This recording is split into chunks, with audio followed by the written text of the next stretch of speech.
Okay, Impact Wrestling. Now, I gotta say this right now. I'm gonna see if I can make this a short video because my allergies are bothering the hell out of me, and that's one of the reasons why I missed the beginning of the show. I saw most up near TJP and Black Tyruse's match, but I completely missed the opening. I have been, I hate when my allergies start. With medicine or without, I feel like crap. But I did see, like I said, TJP and Black Tyruse. Good match.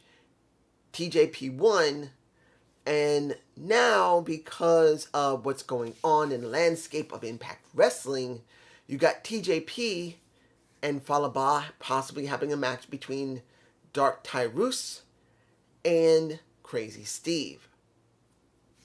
Because they did eventually talk about this in the show. I have no problem seeing them have a match, but it's got to lead somewhere. Hopefully it will. Now, next. Raju and Ace Austin planning and plotting. You wonder how far it's going to go before it collapses. Which is alright. Ugh. Oh, my allergies are killing me. We had a match after that, which was Josh Alexander versus a... It was interesting to see Madman Fulton facing Josh Alexander. It was interesting to see Madman Fulton get his butt whooped by a Josh Alexander. And then everyone and their mother came out who had that match at Against All Odds. And what did I say? They're now going to have an Ultimate X match at Slammiversary. What did I say? I knew they were going there. And they are going there. But you now have an alliance between Raju and Ace Austin. And now they're going to plan to work together to try and get rid of everyone so they can only face each other, supposedly. And Shira is back again. You can see them in my face. Why? You know what I like to see? You know what I like to see? I want to see Shira with Madman Fulton as a tag team. Yes. Why not? Why not give us two big-ass men as a tag team? The only thing Madman Fulton is doing is being muscle for Ace Austin. The only thing Shira is doing is being muscle for Raju. So why don't you both stick these two guys together, get rid of the pain in the asses in the thorn in their sides, which is Ace Austin and Raju, and let these guys become a tag team that can be dominant. Interesting, isn't it? But, knowing Impact Wrestling, sorry. My eyes are itching like crazy. I know you're not supposed to itch them, but they're itching.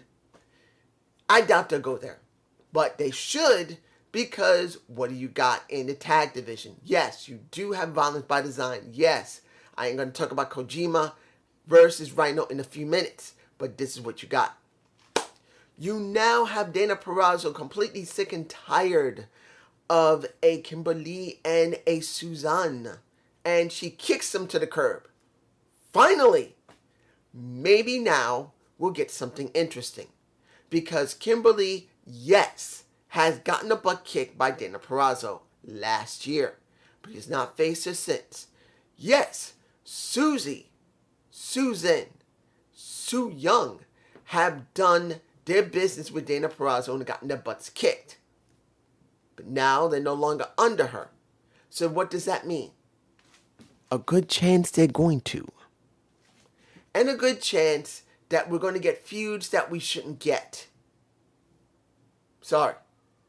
I don't want to see a Kimberly go up against Dana Purrazzo. I don't want to see a Suzanne go up against Dana Purrazzo. I don't. It may sound good, particularly if they're turned face, but are they really going to turn Susan in Kimberly face? No. They're not going to do it. They don't got a lot of faces there, and they definitely don't have enough heels that's good for the division. I'm sorry, they don't. You got those two who are in the tag division, and sometimes they work the main division of the Knockouts Championship. And now let's swing over to the Hood Rats, wanting to justify themselves as the greatest Knockouts champion in history. I think Salita would really say something about that. Oh, she can't. Why? She's now in, well, Rosita and Selena would say something. Oh, wait, they can't. Serena's not there.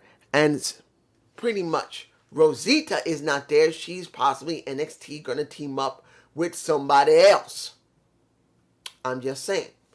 They had their moment. They wanted to make it important. And then who comes out? This shows you how weak the division is. When now you're going to have Rosemary and Havoc. Havoc is now challenging again to go after the damn titles again. Let this sink in for a minute, guys. Havoc again after Nevaeh failed run with her. A failed run. Because they did nothing with Havoc. They did nothing with Nevaeh in their feud. It lasted a short time and then Nevaeh left the company. Whose fault is that? I don't think it's 100% Nevaeh's fault. I don't think it's 100% Havoc's fault. I blame creative. Yes, maybe Nevaeh's contract was up and she didn't want to renegotiate. Or they weren't willing to pay her better money. Or because they haven't done anything for storyline-wise, maybe Nevaeh said, you know what, I'm done. And left. I don't know which one it is. Maybe because they weren't willing to renegotiate a contract. Maybe they did try to renegotiate a contract and they gave her less money that she didn't want. Or she said, you know what, I'm not doing anything here. I'm not resigning because I'm bored. Fuck Impact Wrestling. I didn't say that in the beginning, but I got to say it here. And understand, I still love Impact. I still love it. But I got to say it. Now, Macklin.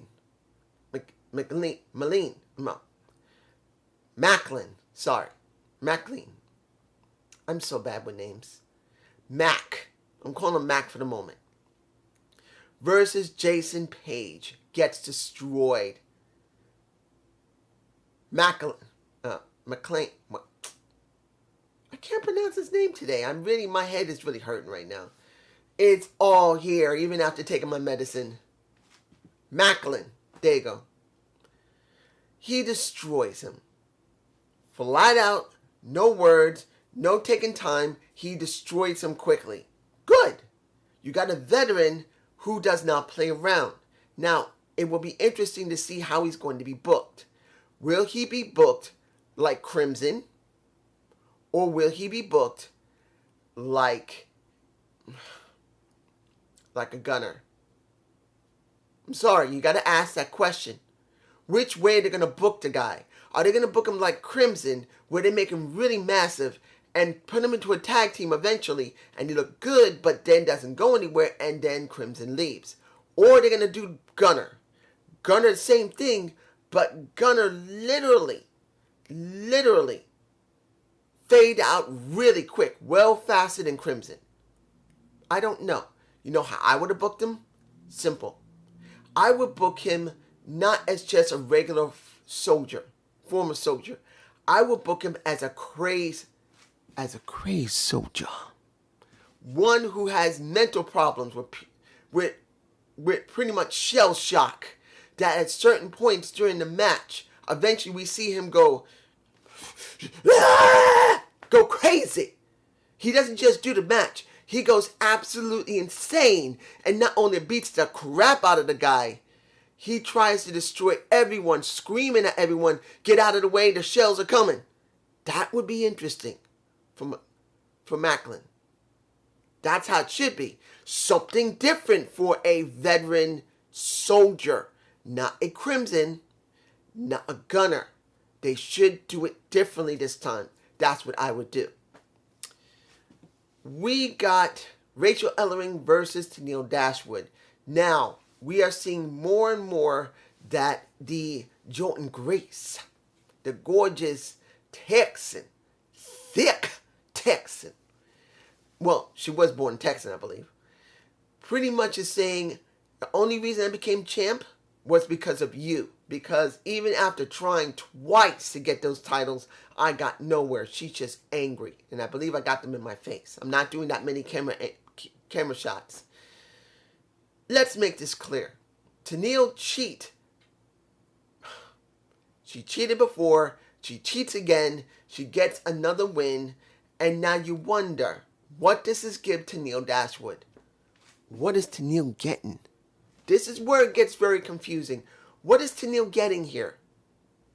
Is she still in a holding pattern until possibly one of the Iconics comes? Either the former Peyton Royce or Billy Kay.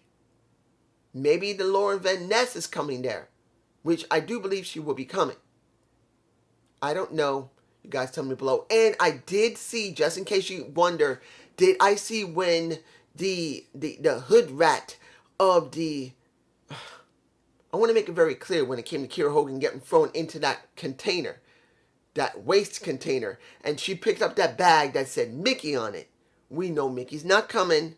She's in NWA, and she's a producer or an executive producer that's just trying to drum up some interest. I doubt she's going back to Impact Wrestling. If she does and leaves NWA, what is the damn point that she even went there in the first place? Now, mind you, she could have contract with NWA where she said she can go to different places and then appears at Impact Wrestling or AEW, wherever she wants. But I think she's exclusive to NWA. There you go. Final match of the night. Kojima versus Rhino. I will not state anything other than this. I am surprised he came back. I'm not lying. I said this when Against All Odds showed up. If he did show up, I would be surprised. And I was. I even said it. I would be surprised if there's another match or two out of him. Now, I'm hoping there will be. But now, here's the question. Kojima versus Rhino. If he wins against Rhino, the New Japan Pro Wrestler, the All Japan Pro Wrestler, working with a Pro Wrestling Noah guy, former Noah guy, teams up to go up against Violence by Design of Impact Wrestling. What does this actually mean? Could, if Kojima wins, takes the titles with Eddie Edwards back to New Japan Pro Wrestling and they do exactly what FinJuice did?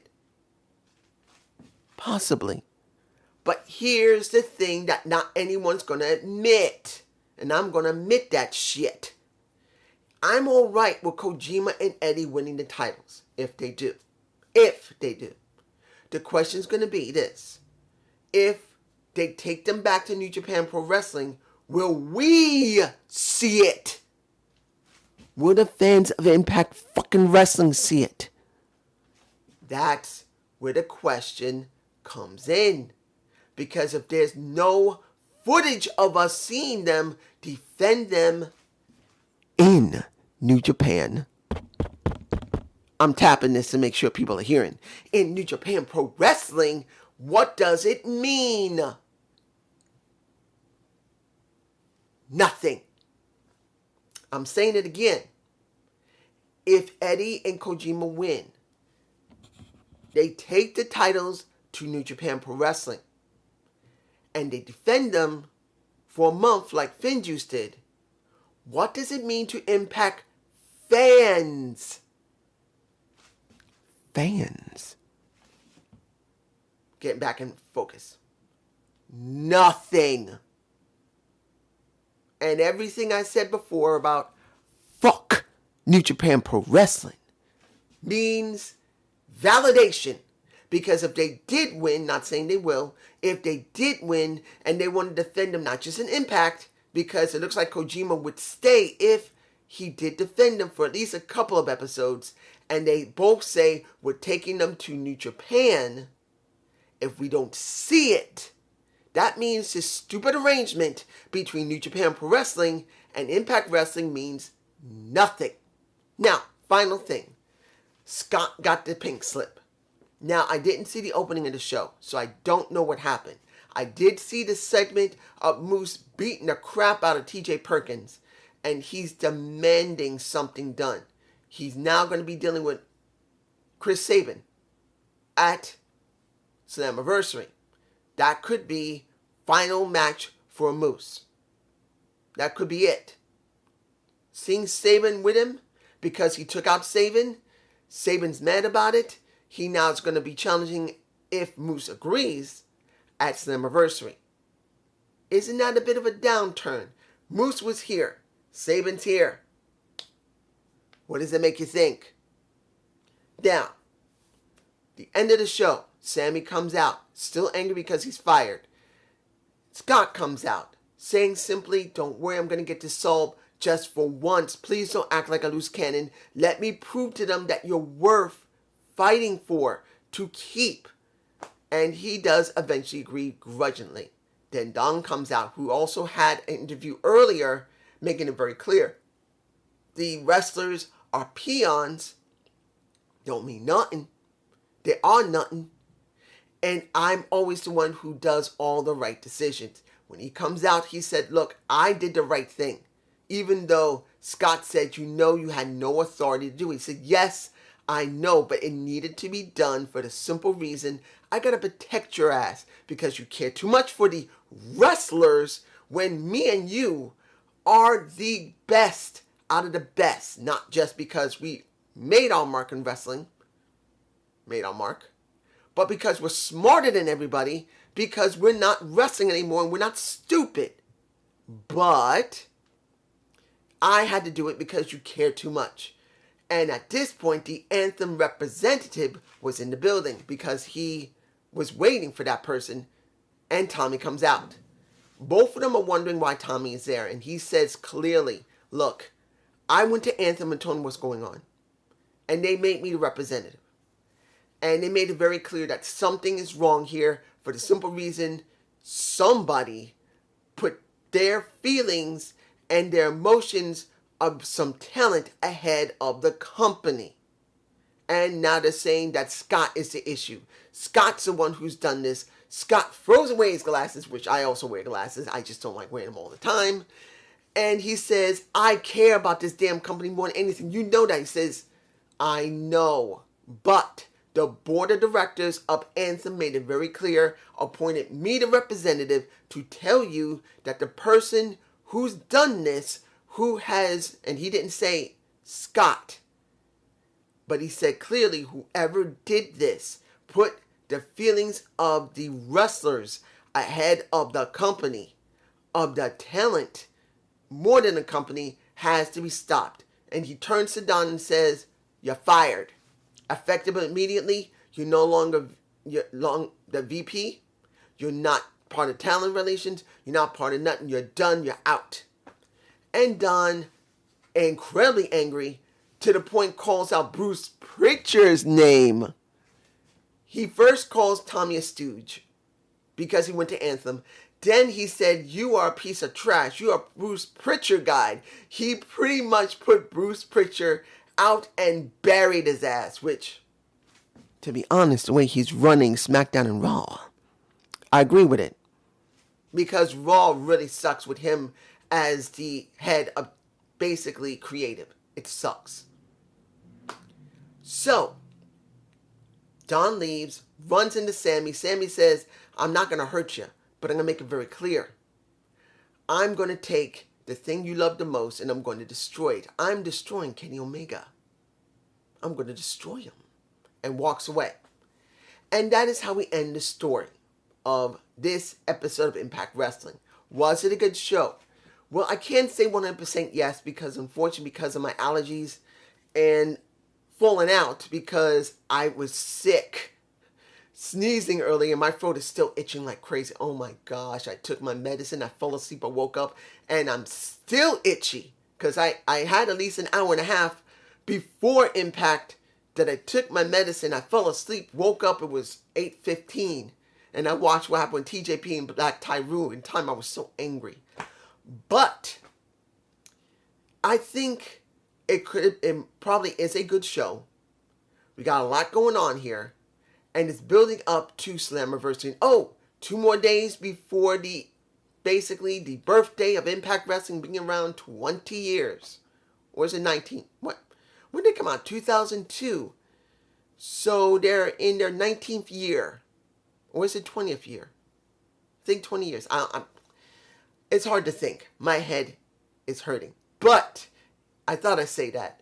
And I hope you enjoyed this episode of Impact. Please give me a comment below. I will be seeing you guys for Dynamite tomorrow.